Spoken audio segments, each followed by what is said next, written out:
to my Bible study. This week, I said I was going to talk about the Da Vinci Code. And we had hundreds of people show up for Bible study. Apparently they had to move out into the sanctuary to have room for everybody. He said, I've been trying to get people interested in this topic my entire life. Talking about your novel isn't how I imagined it would happen, but I want to thank you that the dialogue is finally happening. I believe it is our duty as reflective people to spark dialogue. And this is one of the primary reasons I write novels. Writing, however, can be an isolating pursuit. It's challenging and sometimes very lonely. It can be a strange way to spend your life. I'm guessing we probably have a lot of writers here tonight. I can't actually see you, but I'm assuming you look sad and lonely and desolate, depressed. On the process of writing, George Orwell said, "Writing a book is an exhausting struggle, like a long bout of some painful illness." Another famous author, when asked if he enjoyed being a writer, he cleverly answered, "I enjoy having written." Clever. Franz Kafka, a bit more direct, said, "Writing is utter solitude, the descent into the cold abyss of oneself." In any case, you get the idea. Writing is not the most fun you've ever had.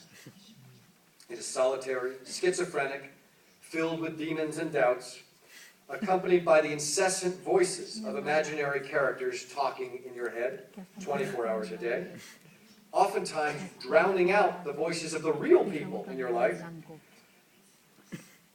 Writers become strange people when they write, and in light of that fact, I would like to share with you the single truest statement I have ever heard about writers.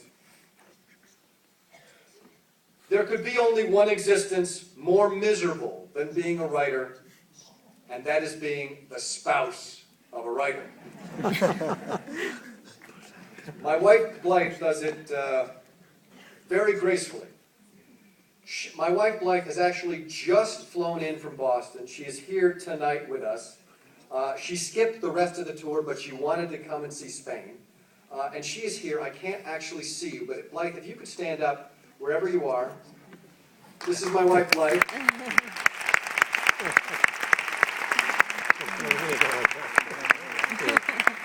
She looks very good for having slept on an airplane. Well done.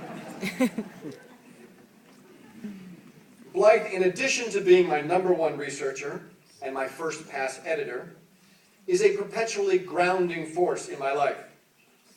In Blythe's world, the New York Times bestseller list has no relevance whatsoever to who takes out the trash or who empties the dishwasher. At the height of the Da Vinci Code's popularity, a major news magazine ran the cover story, "Does Christianity have anything to fear from Dan Brown?" So I was feeling quite influential. I put the magazine on Blythe's desk so she could see just how important a man she had married. Later that day, the magazine was back on my desk with one passage highlighted. It was a quote from a prominent British priest who responded to the question on the cover with the following statement: "Christian theology has survived the writings of Galileo and the writings of Darwin.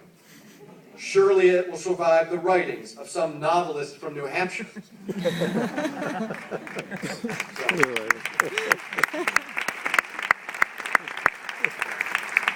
I took that magazine, I put it in the trash, and I took it out to the trash can. That's my job. A lot of people ask me about the process of turning books into movies, and I thought I would talk about that for a moment. At first, I was not entirely convinced that I wanted to make a movie of the Da Vinci Code. For me, the magic of a book lies in its ability to be different things to different people. For example, when children first began reading Harry Potter, every single child created in his or her mind their perfect vision of Harry. However, as soon as the movie came out, every single reader from that moment on pictured Harry in the exact same way as the actor. The characters that children had once imagined in countless different ways now took a single form. And to borrow an analogy from quantum physics, when a book is turned into a movie, the quantum wave collapses and all possibilities cease to exist except one. And so with respect to the Da Vinci Code, I thought maybe I'd wait until I finished all the Robert Langdon books and let the books be read for a number of years and then make the movies. It was during this period of uncertainty that I received a fax at home from a famous movie producer. Not Ron Howard, somebody else. And this clever fax began this way. I'm going to read just the first sentence. Dear Mr. Brown, there are moviegoers all over the world who either can't read or don't read. And by not making the Da Vinci Code movie, you are depriving millions of people of their God-given right to participate in this critical touchstone of human culture. Now, I'm waiting. I am not usually a vain person, but by the end of reading this fax, I was saying, yes, for the good of mankind, we must make the Da Vinci Code movie. Which we did.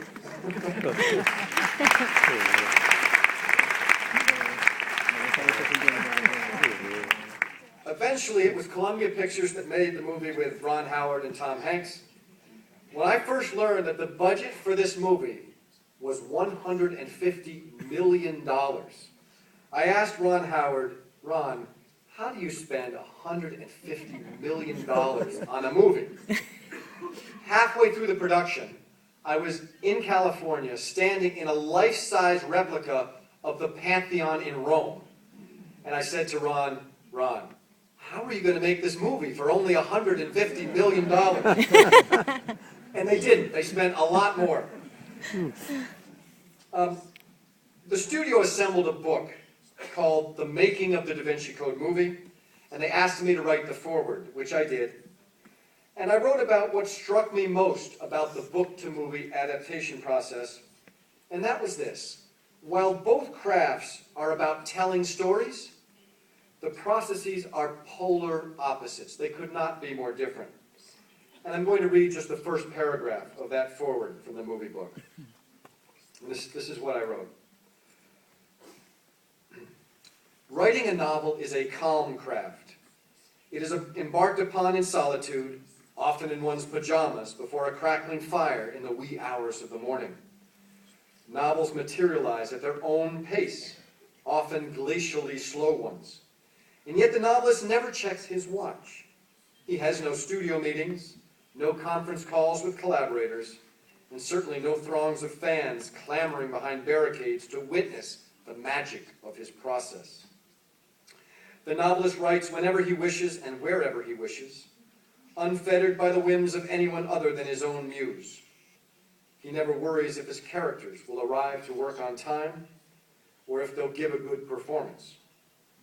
He is not bound by camera angles, expense accounts, or page limits.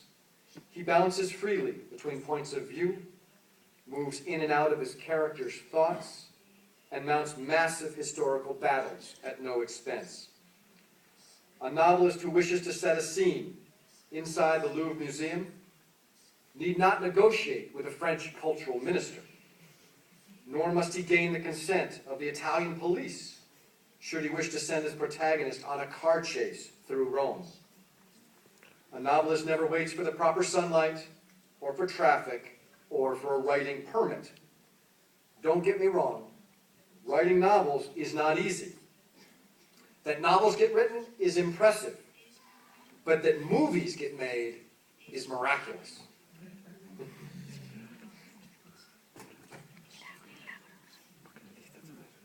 Blythe and I will never forget our first night filming The Da Vinci Code. When we arrived in Paris, the movie set was a little museum called the Louvre. I know it's not as nice as the Prado, but it's nice. Okay.